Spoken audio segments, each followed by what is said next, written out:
Assalamualaikum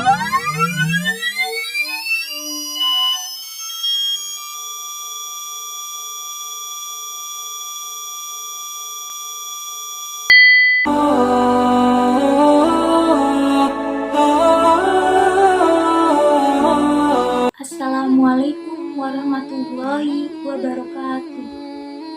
Yang terhormat, kepada Ibu dosen pengampus studi hadis Ibu Hajah Debbie Nabilatul Fauzia.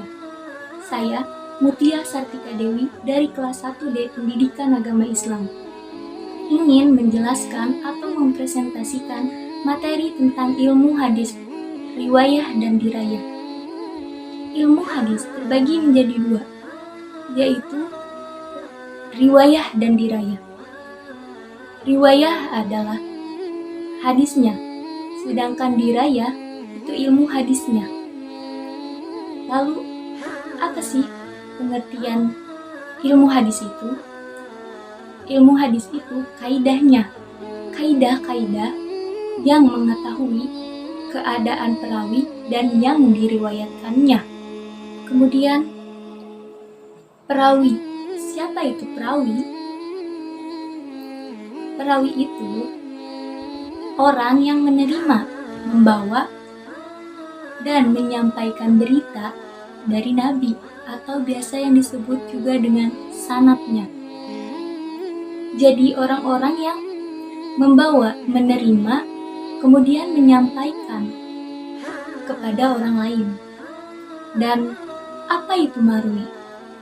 Marwi adalah isi dari yang diriwayatkannya, isi beritanya, isi berita yang diriwayatkannya atau biasa yang disebut juga matannya.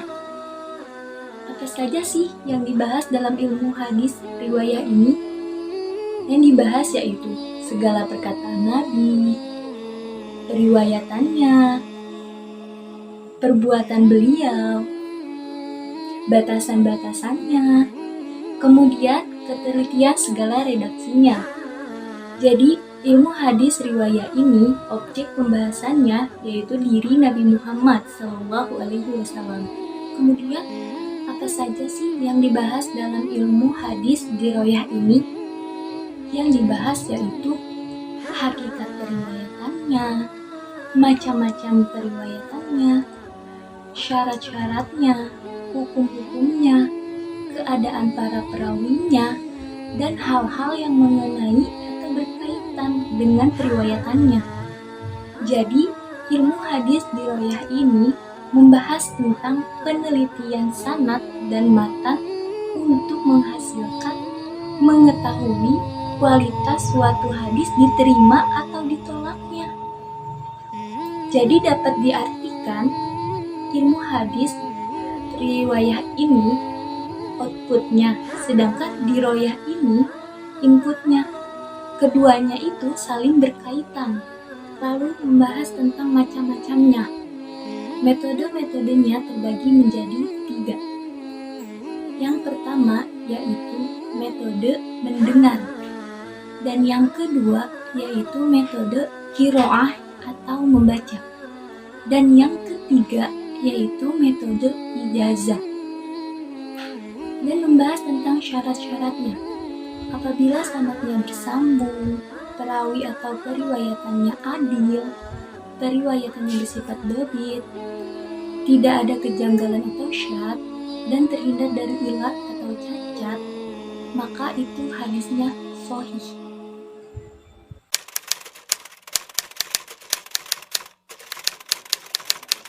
Sejarah perkembangan hadis.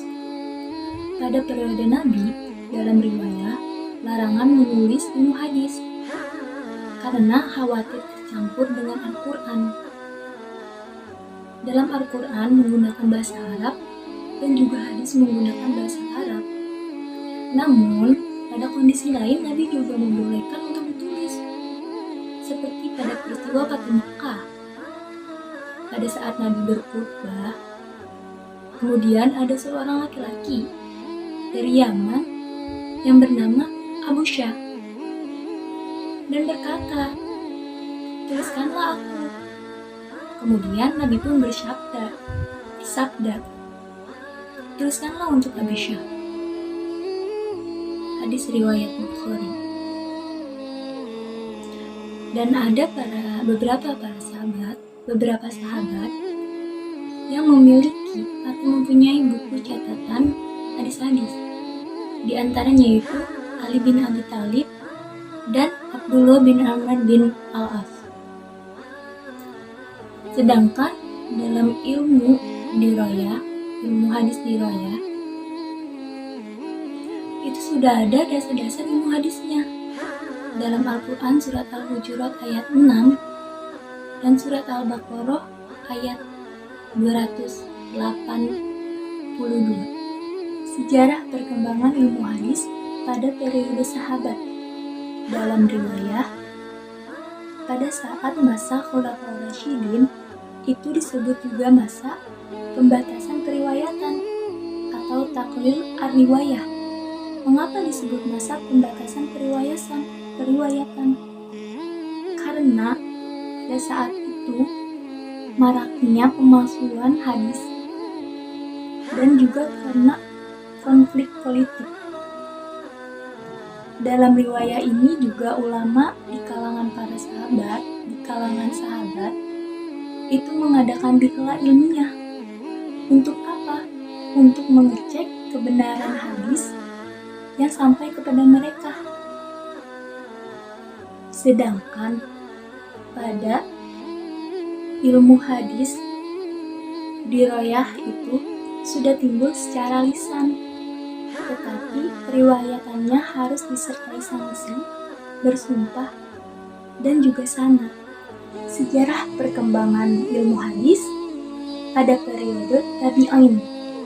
Dalam riwayah, secara resmi ilmu hadis itu dibukukan dan juga ditulis atas perintah Umar bin Abdul Aziz. Dan tokoh ulama yang melakukannya yaitu Ibnu Syihab Az-Zuhri. Kitab-kitabnya yaitu Mutawatta, Musannaf, dan juga Musnad.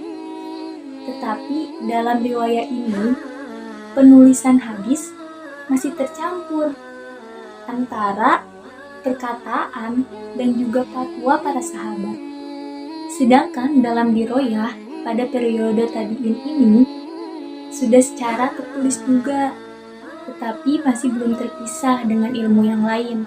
Penulisan ilmu hadisnya itu masih menyatu atau bergabung dengan ilmu fikih dan usul fikih.